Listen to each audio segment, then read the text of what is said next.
You're in the zone, the superhero zone, so let's get right into it. So let's talk about this crazy 4th episode of What If. This episode was basically Marvel telling the fans watching their content to get therapy.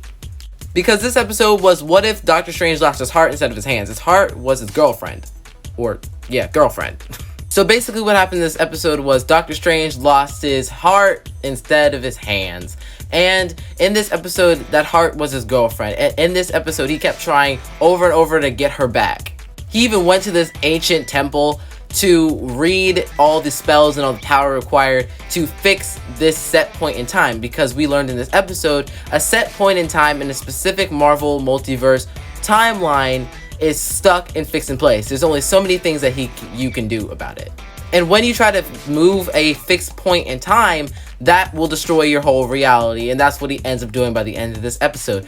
But to get the power necessary to fix this fixed point in time, he basically goes through a bunch of mystic beings of darkness. And some looked kind of familiar. Like this dark bird. This reminds me of the Phoenix Force from the X-Men universe. Are they confirmed to be in the MCU now? Because this looks like the Phoenix Force that possessed Jean Grey in X-Men in general. And not gonna lie, when I saw that bird at first, I honestly thought it was Raven, but I remembered we're in the MCU, not the DC universe. My DC fans will pick that up.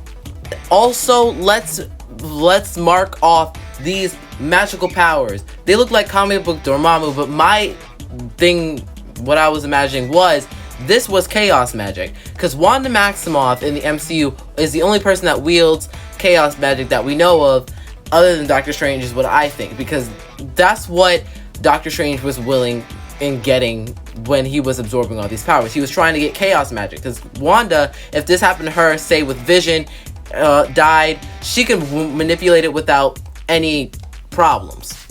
Doctor Strange had to acquire the chaos magic from other beings and combine it to make his chaos magic. That's why I think his magic was red. So, yeah, I think he was using a master of chaos magic's power, and that's what he was dragging from the dark dimension, because really that's where Wanda's powers come from.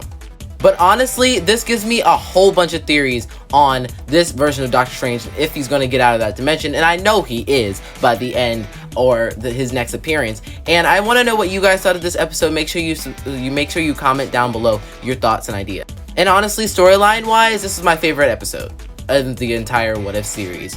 And I know What If is just getting heated up and getting better. So yeah, that was all I had to say. More theories to come. Make sure you like, subscribe, follow, share.